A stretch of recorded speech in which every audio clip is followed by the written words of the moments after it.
ولا عدوان إلا على الظالمين أشهد أن لا إله إلا الله وحده لا شريك له وأشهد أن محمدا عبده ورسوله المبعوث رحمة للعالمين اللهم صل وسلم على نبينا محمد وعلى آله وأصحابه أجمعين رب اشرح لي صدري ويسر لي أمري واحلل عقدة من لساني يفقهوا قولي Allahumma la sahla illa ma ja'altahu sahla wa anta taj'alul hasna iza syi'ta sahla. Qala tabaraka wa ta'ala fi kitabihil karim ya ayyuhalladzina amanu kutiba alaikumus shiyam kama kutiba alal ladzina min qablikum la'allakum tattaqun.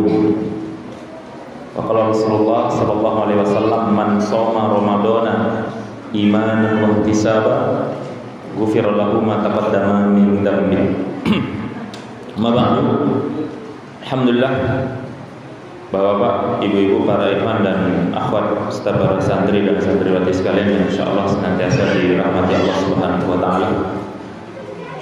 Pertama sekali, teruslah kita bersyukur kepada Allah Subhanahu wa taala.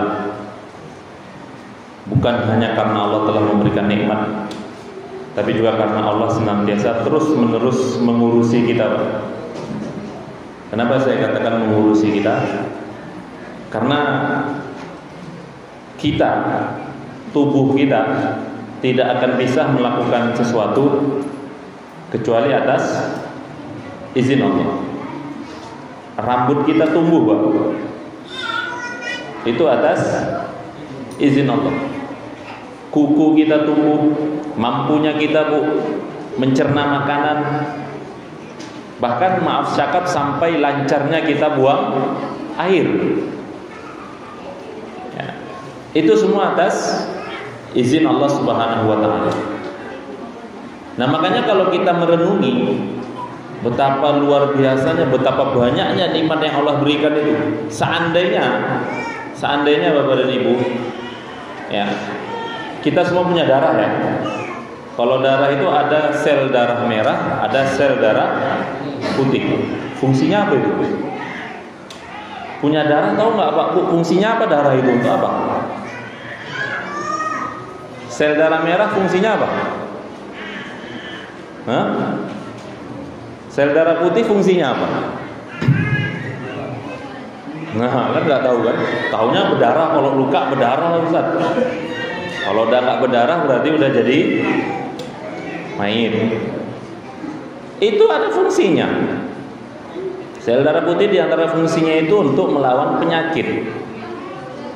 Ya, sel darah merah itu ya untuk membawa nutrisi yang kita makan ke seluruh tubuh. Kita sakit kepala, Bu, minum obat.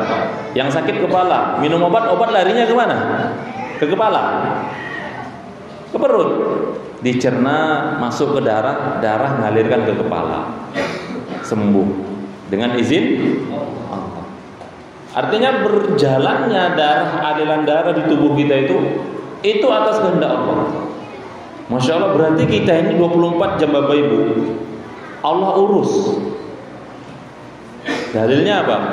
Boro-boro aliran darah yang mengalir dalam tubuh kita, boro-boro nutrisi yang kita makan, makanan yang kita makan kemudian diserap, diambil nutrisinya, ampasnya dibuang, dikeluarkan lagi, kan gitu. Bahkan hanya sekadar sehelai daun pun jatuh, itu Allah tahu. Allah yang berkehendak. Masya Allah. Nah makanya kan ironi sekali kalau seorang hamba yang 24 jam selama berapa tahun udah hidup ini terus menerus diurus oleh Allah, tapi rasa syukurnya nggak bertambah kepada Allah. Ya, rasa syukurnya nggak bertambah, nggak meningkat kepada Allah. Malah yang ada apa? Makin lalai. Yang ada apa? Makin males, makin lupa. Naudzubillah. Padahal kalau seandainya satu saja nggak berfungsi dalam organ tubuh kita, ini apa yang terjadi? Penyakit. Ya, penyakit timbul macam-macam penyakit, makan pun tak enak, tidur pun tak nyenyak. Enggak usah lah jauh-jauh, sakit gigi saja. Apa yang terjadi kalau sakit gigi? Ya kan? Dengar orang ngobrol pun pengen numbuk rasanya. Diam, enggak usah ngobrol gitu kan. Padahal mungkin istrinya ngobrol sama anak gitu. Apalagi dengar anak lari-lari di rumah, itu pengen nempuk rasanya gitu. Baru sakit gigi. Tapi kalau udah nggak sakit gigi lupa itu. Ya kan? Makan sembarangan, jarang gosok gigi. Masya Allah. Itulah manusia itu kayak gitu. Makanya bersyukur terus. Bil khusus bapak dan ibu, ini kita mendekati 2 hari atau 3 hari lagi memasuki bulan Ramadan. Masya Allah. Memang sih kalau kita ingat-ingat selalu menjelang Ramadan, maka kita menyampaikan tahlil Ramadan. Ala Ustaz udah hafal luar kepala. Materi tema yang disampaikan itu sudah paham semua. Tapi lupa. Lupa Bu ya? Coba Bu, ada satu hadis kaitannya tentang keutamaan Ramadan apa? Yang Ustaz baca tadi, man soma Ramadana imanan wa ihtisaban firman tepat dan amin. Ada yang lain? Ada Ustaz. Man qoma Ramadana. Sama aja, beda komanya somanya aja. Ada lagi, man qoma Lailatul Qadri. Imanan wa ihtisaban. 3 hadis yang hampir mirip tapi ketiga-tiganya berkaitan dengan bulan Ramadan. Oke, hadisnya sudah hafal. Pemahamannya sudah sempurna. Pengamalannya bagaimana? Ya, saya pernah menyampaikan bahwasanya para sahabat radhiyallahu anhum ridwanullah alaihim kanu yad'un Allah sittata ashhur ay yuballighahum Ramadan wa yad'unahu sittata ashhur ay yataqabbalahu minhum. Para sahabat Rasulullah sallallahu alaihi wasallam itu mereka berdoa 6 bulan sebelum datangnya bulan Ramadan, menjelang datangnya Ramadan, berdoa supaya Allah jumpakan mereka dengan bulan Ramadan. Kemudian setelah melewati Ramadan, mereka berdoa lagi 6 bulan lamanya untuk agar Allah menerima ibadah-ibadah mereka yang mereka lakukan di bulan Ramadan. Pertanyaannya Bapak Ibu, udah berapa kali kita berdoa supaya dijumpakan Allah di bulan Ramadan? Hah? 2 kali? Apa doanya?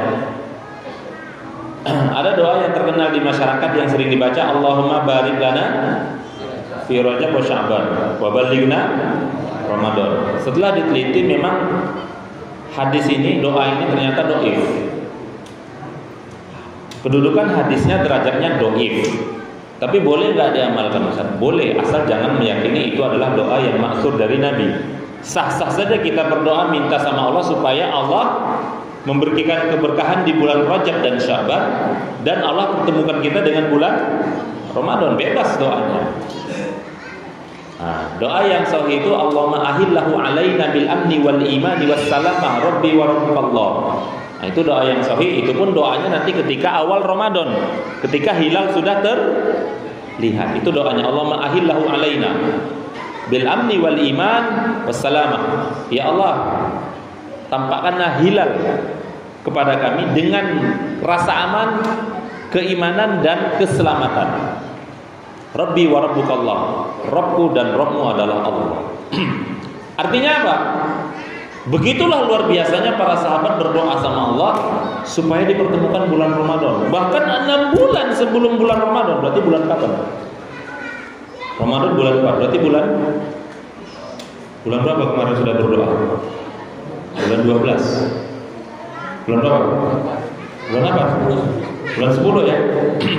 Bulan 10 udah doa, ya Allah pertemukanlah Ramadan.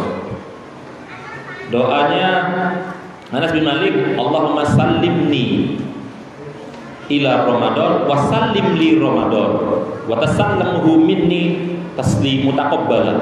Ya Allah, jumpakan, sampaikan aku dengan bulan Ramadan dan sampaikan Ramadan kepadaku. Dan terimalah nanti amalan-amalanku setelah melewati bulan Ramadan. Nah, ini doa salaf. Ya. Luar biasa. Sudah berdoa sama Allah Subhanahu wa taala. Kita sudah berapa hari? 2 hari atau 3 hari lagi. Kalau terlihat hilal Senin sore, maka Selasa kita sudah shaum. Malamnya sudah tarawih. Tapi kalau tak terlihat, maka genap 30 Sya'ban. Berarti malam Rabu baru mulai tarawih. Rabunya pasti. Yang penting Rabu sudah pasti mulai shaum. Jadi jangan lagi tanya, Ustaz kapan mulai shaum? Saya tanya, saya itu Ustaz kapan shaum? 1 Ramadan saya bilang. Kapan mulai shaum, Mbak? 1 Ramadan. Kapan 1 Ramadan? Ya enggak tahu, mau nanti tengok hilal. Muhammadiyah sudah tahu Ustaz, mereka pakai sistem hisab, itu mereka.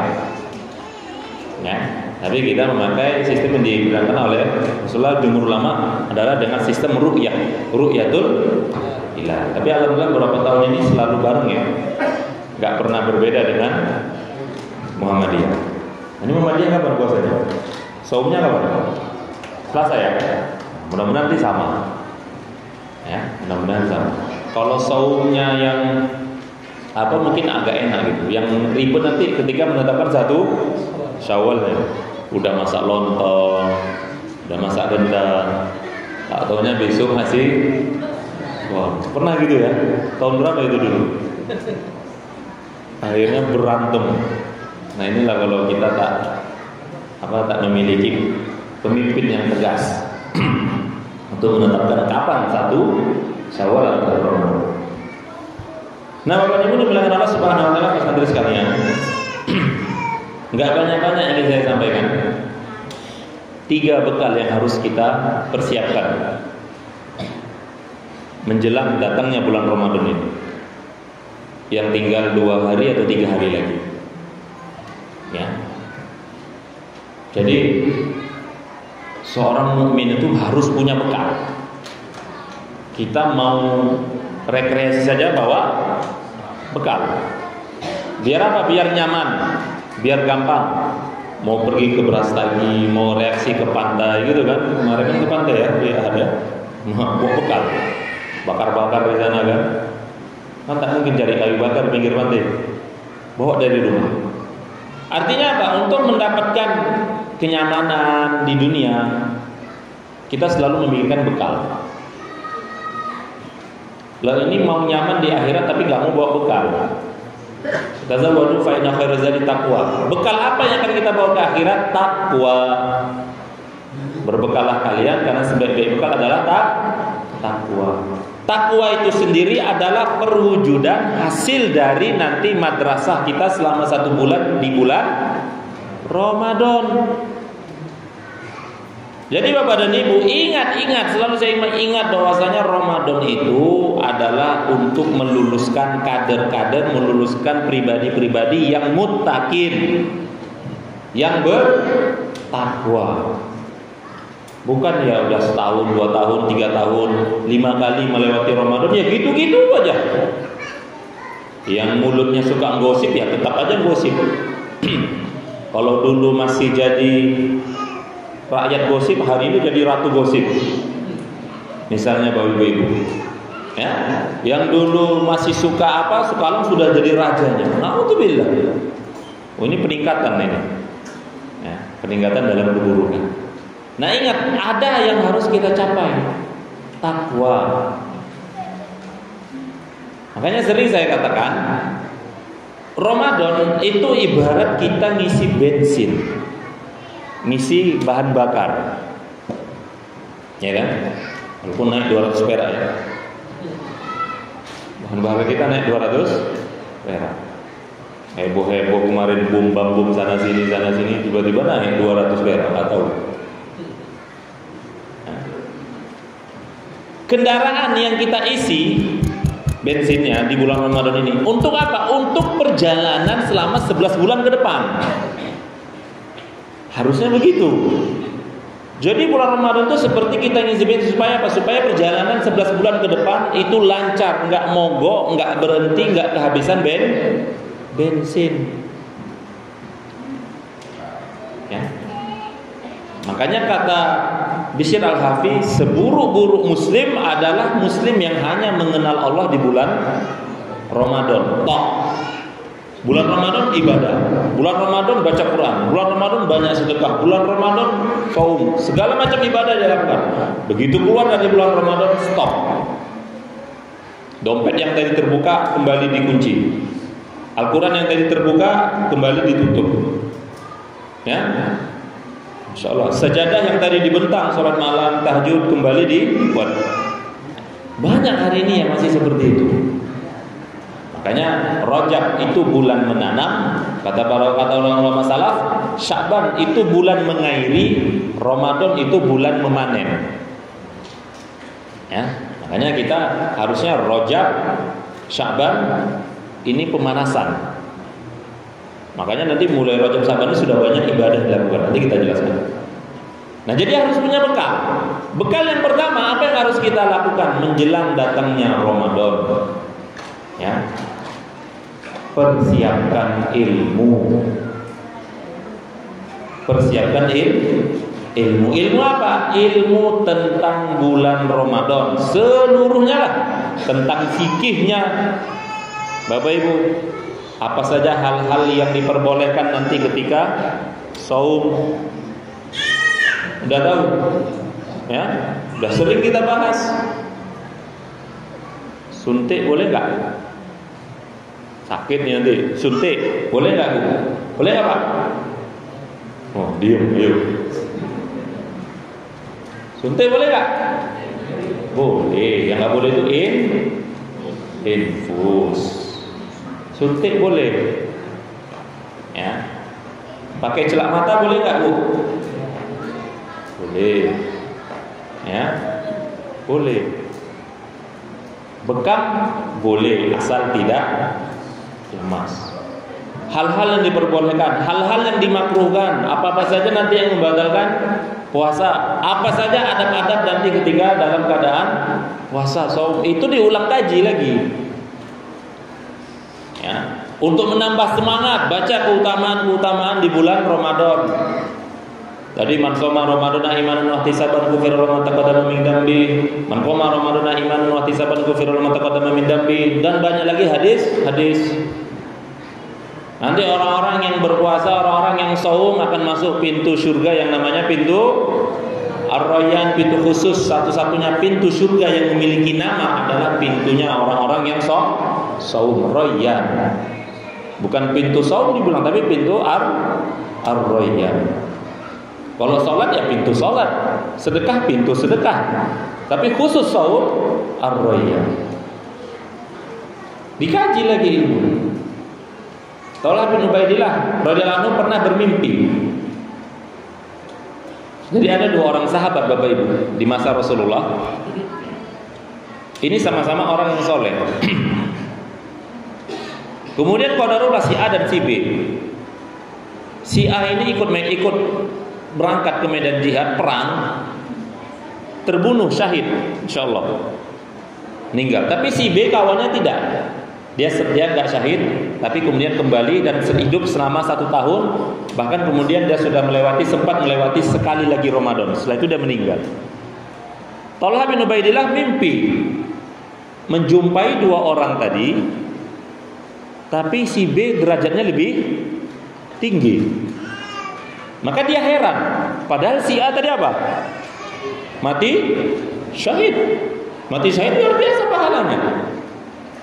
Tapi kenapa kok si B lebih tinggi? Tapi maka dia heran. Maka diceritakan kepada para sahabat. Kata para sahabat, tanyakan kepada Rasulullah SAW. Maka didatangilah Rasulullah SAW. Maka diceritakan mimpinya Talha tadi. Maka Rasulullah mengatakan, bukankah si B dia hidup setahun lagi dan dia mendapati bulan Ramadan. Kemudian dia juga memperbanyak, masih banyak ibadah sholatnya, sujudnya kepada Allah, sehingga ya wajar dia lebih tinggi. Masya Allah. Titik poin yang kita garis bawahi adalah apa poinnya? Mendapatkan bulan Ramadan. Nah, makanya sayang kalau Ramadan itu hanya terlewati sia-sia. Nah, biasanya kenapa Ramadan itu kita lewati biasa saja, tidak ada motivasi ilmu. pemahaman yang kurang, ya, keyakinan yang lemah, sehingga ibadah pun asal-asalan. Baca juga nanti ilmu tentang apa saja hal-hal yang bisa menghancurkan, menghilangkan pahala puasa. Kata Rasulullah, "Kam min shaimin laisa lahu min siyamihi ilal ju' wal atas." Berapa banyak orang yang puasa tapi tidak dapat pahala, kecuali tidak ada nilai pahala puasanya kecuali dia hanya dapatkan lapar dan haus. Sama Bapak Ibu, puasa juga iya, dia lapar juga, haus juga Bu. Tapi tak ada nilai pahala, tak ada pahalanya. Kenapa? Pahalanya hilang. Kok bisa hilang? Berarti dia melakukan amalan-amalan, dia melakukan perbuatan-perbuatan yang menghilangkan pahala puasanya. Puasanya sah, nggak disuruh ganti memang, tapi pahalanya tak ada. Kan sayang.